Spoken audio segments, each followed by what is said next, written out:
There's a version of Joe Jackson that's been repeated so many times, it's basically become folklore. The strict but loving father.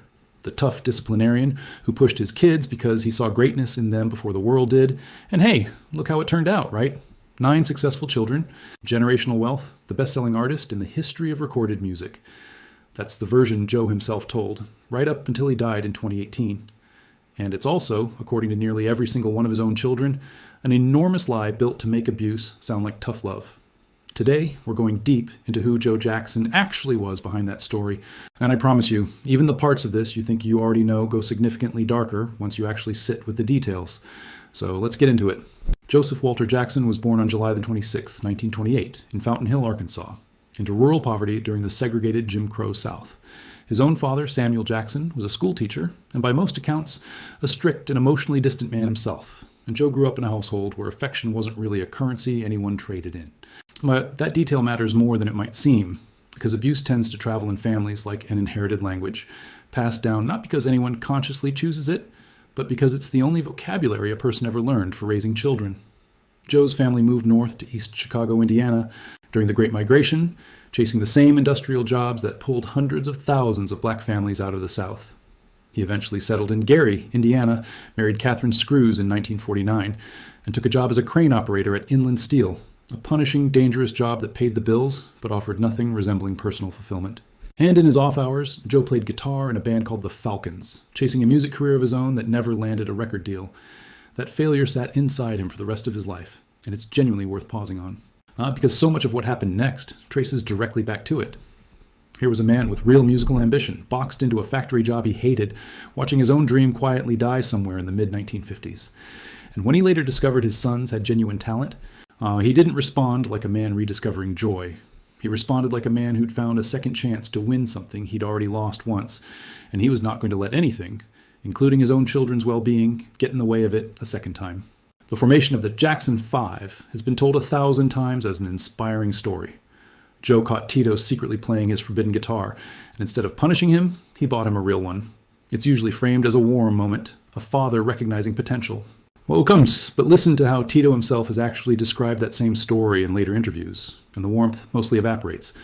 Tito has said Joe was furious when he found out that he was beaten for touching the guitar without permission, and that buying him a proper instrument afterward was less an act of encouragement and more a way of testing whether the beating had actually produced something Joe could use. That reframe matters enormously because it tells you the entire origin story of the most successful family band in music history didn't begin with love. It began with punishment, followed immediately by exploitation of whatever talent that punishment happened to reveal. What followed was a rehearsal regime that, described plainly, sounds less like parenting and more like conditioning. According to accounts from multiple children across multiple decades, rehearsals ran for hours after school, every single day, with Joe sitting in a chair, holding a belt, watching for mistakes. And a mistake wasn't a vague concept, a wrong dance step, a missed note. At a moment of visible fatigue, any of it could trigger an immediate physical response.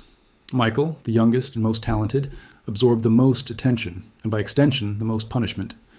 In multiple interviews across his adult life, Michael described being hit with belts, switches, and, on at least one occasion he specifically recounted, an electrical cord, hard enough to leave visible welts. He described this happening not as a rare disciplinary event, but as a routine part of growing up in that house, something so normalized that as a small child he genuinely didn't understand other families didn't operate this way. It's worth sitting with the specific detail Michael gave in his 1993 interview with Oprah Winfrey, watched by 90 million people, because it's easy to let a general description of childhood abuse slide past without absorbing it. Michael said directly, on camera, that he'd been beaten as a child, that he was terrified of his father, and that just the sight of Joe entering a room as a child was enough to make him physically sick to his stomach. This wasn't Michael speaking vaguely about strict parenting. This was the most famous man on the planet at 34 years old, describing a specific, visceral fear response that had never fully left his body, decades after the beatings themselves had stopped. LaToya Jackson, Michael's older sister, went even further in her own memoir published in 1991, describing years of what she characterized as sustained physical abuse, and describing Joe as a man who ruled the household through fear rather than authority. She wrote about children being beaten until they bled, about being terrified to make eye contact with him, about an atmosphere in that house that felt less like a family home and more like a facility designed to produce obedient performers. It's worth being honest here because LaToya's credibility became genuinely complicated in later years, particularly during her relationship with her manager and later husband, Jack Gordon, a man multiple family members and journalists have described as manipulative and controlling, and some of her most extreme claims from that period, including allegations she later partially walked back, need to be read with real caution. But her earliest, most consistent accounts of physical discipline aligned closely enough with what Michael, Marlon, and Tito independently described, that the core claim, sustained, severe physical punishment as the operating principle of that household, isn't really in serious dispute among the people who actually lived through it. Marlon Jackson has corroborated much of this in separate, less sensationalized interviews over the years, describing being whipped with belts and switches for mistakes during rehearsal, and describing an entire childhood built around the constant threat of physical punishment rather than any real emotional connection to their father. What's notable about Marlon's account specifically is how matter-of-fact it tends to be. He doesn't frame it as some singular traumatic revelation. He frames it as simply how things were, every single day, for years, which in some ways is more unsettling than a dramatic one-time incident would be. Systematic, routine physical punishment, absorbed as the ordinary texture of childhood rather than an aberration, tends to leave a different, deeper kind of damage than an isolated violent episode. Beyond the physical punishment, there's a specific piece of psychological cruelty that's come up again and again across interviews with multiple Jackson children, and it's worth including because it targeted something Michael could never fix through hard work or talent. Joe reportedly mocked Michael relentlessly about his nose, calling him Big Nose and similar names throughout his adolescence, at an age when a child's sense of his own appearance is at its most fragile.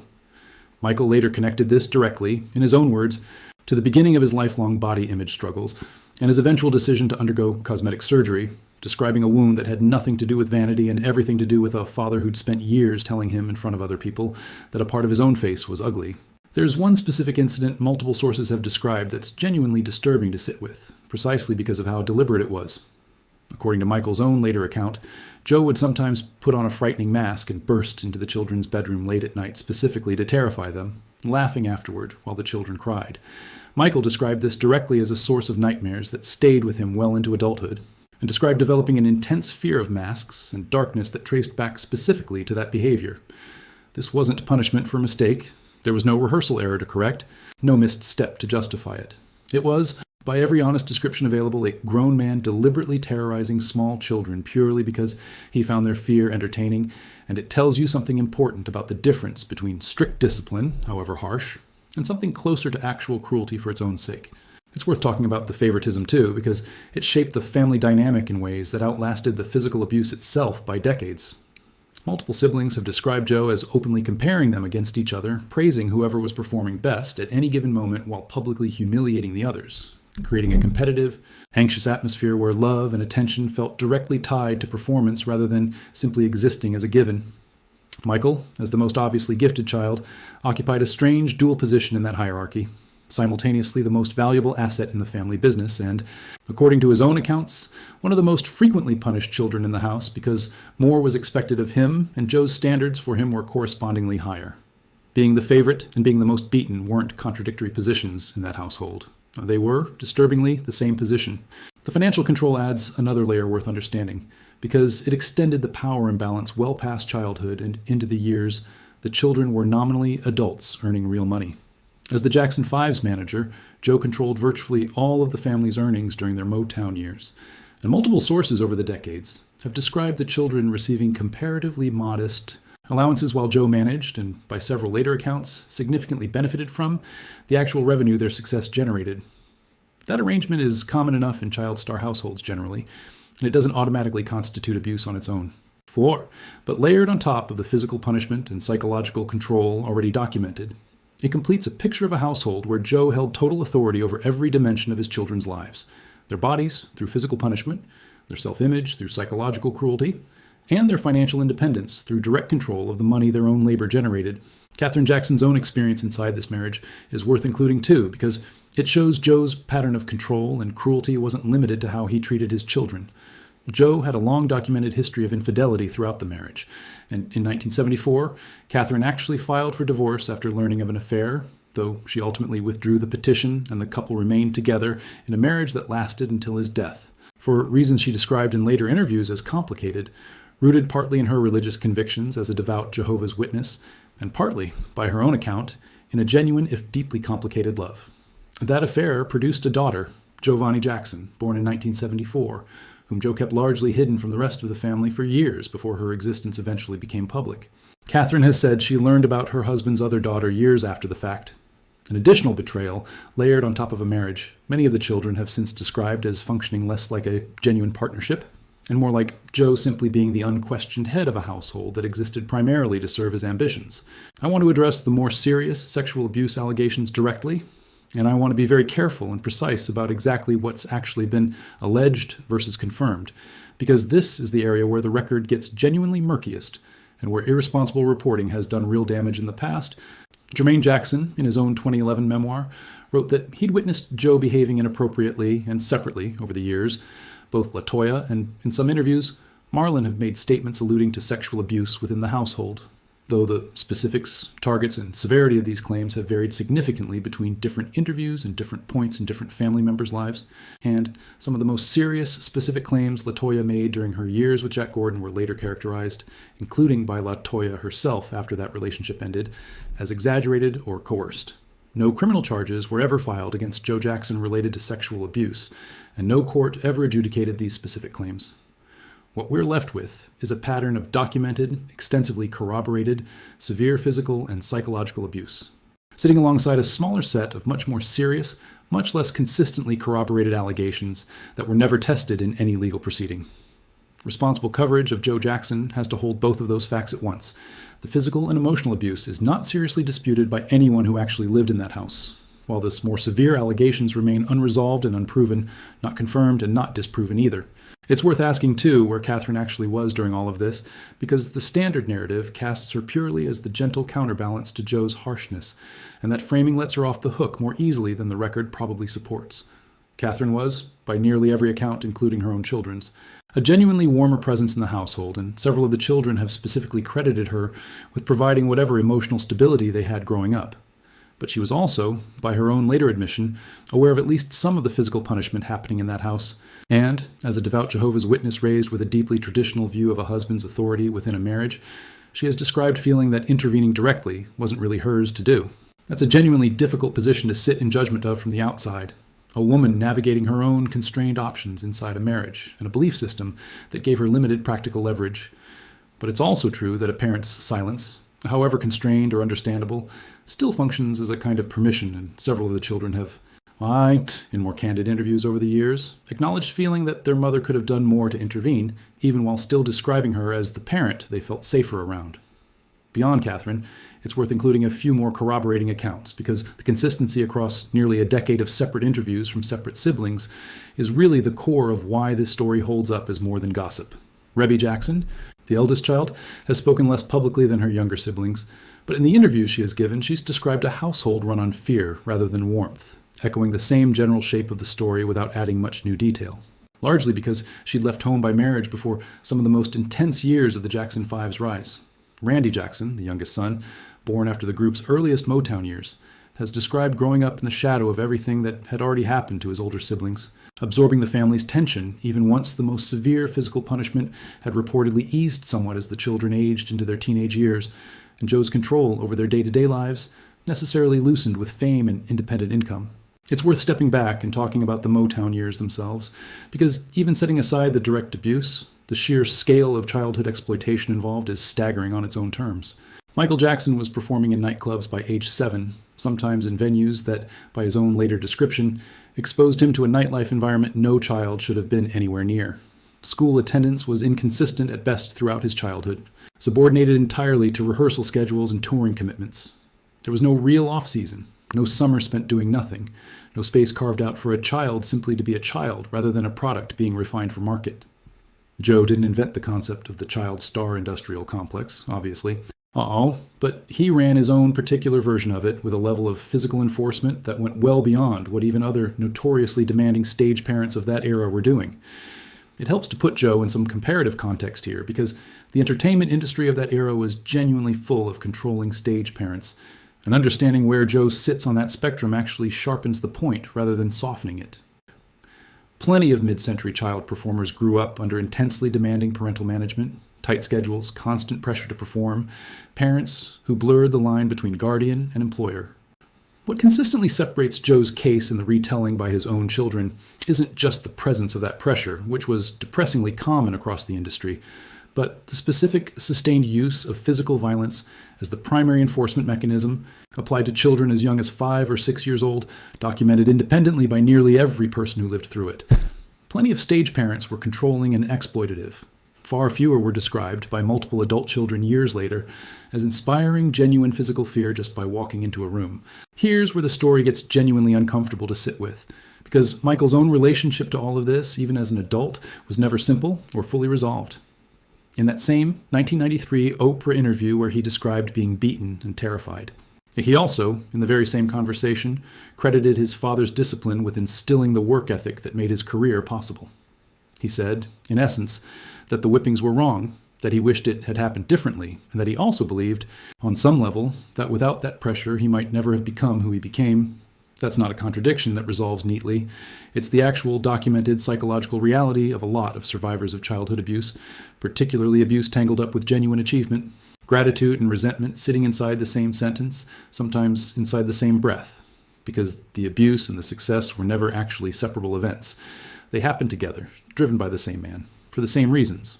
Joe Jackson's public response to all of this, across decades, is maybe the most damning piece of the entire story. Because unlike a lot of people confronted with their own children's testimony about childhood abuse, Joe essentially never expressed genuine remorse.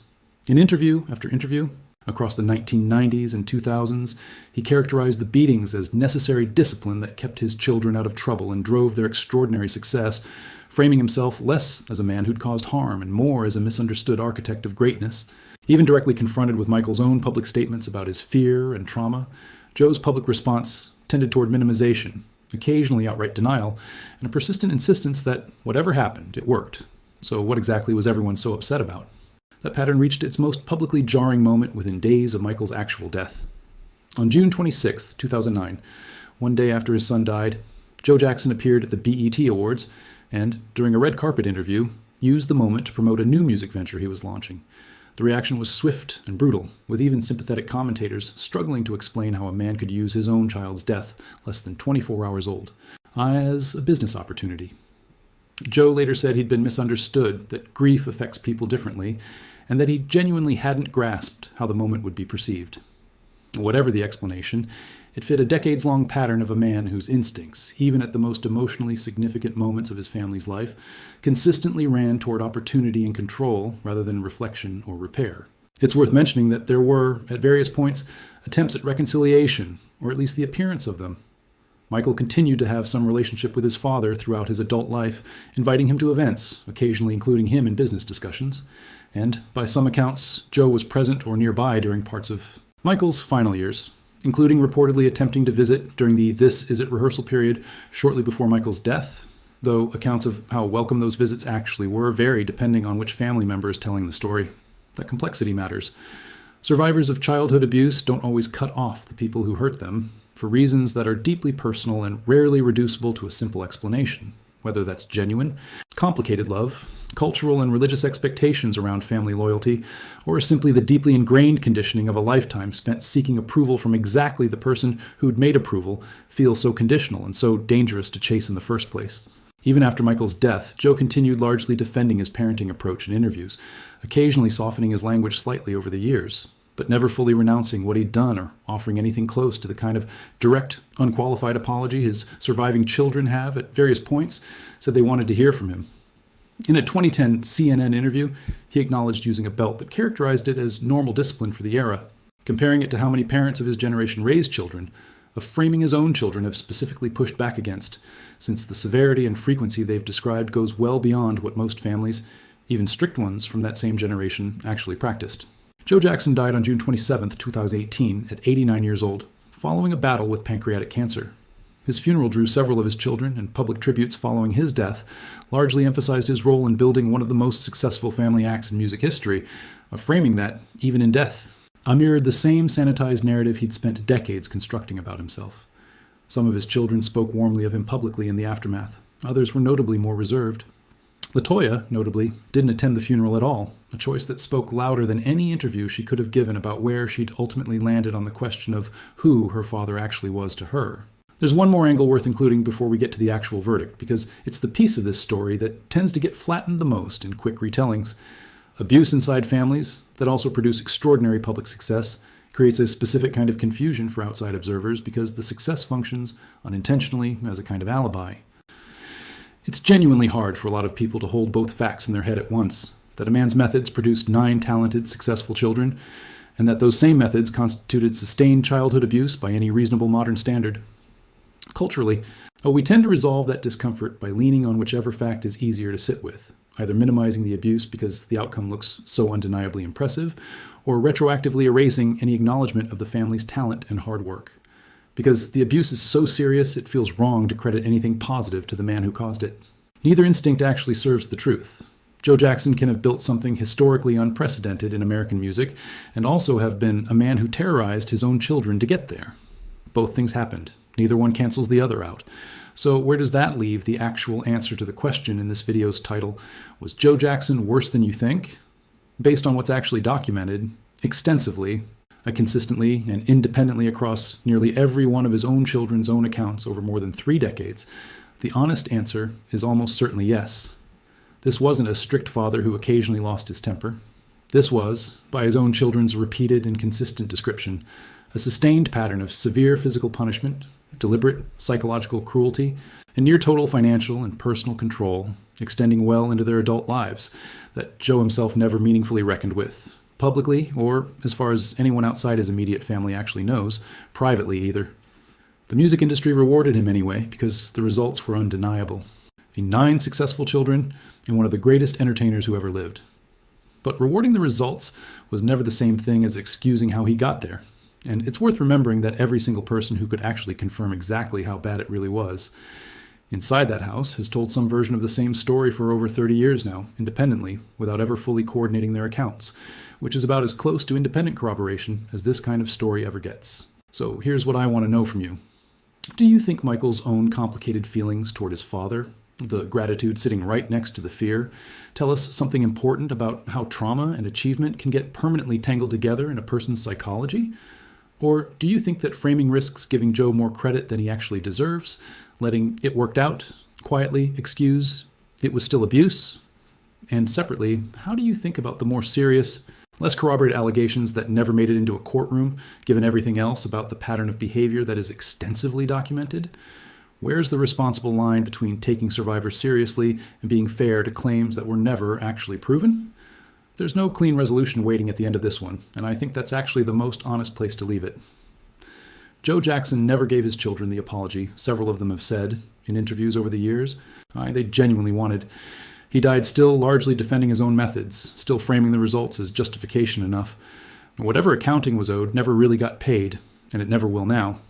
Let me know what you think in the comments, genuinely, because I read every single one of them on these deep dives, and this is exactly the kind of story where I think hearing different perspectives actually matters. If you want more of these full breakdowns, the ones that go past the sanitized version of a story everybody thinks they already know, make sure you're subscribed, because there's a lot more of this coming. Thanks so much for watching, and I'll see you in the next one.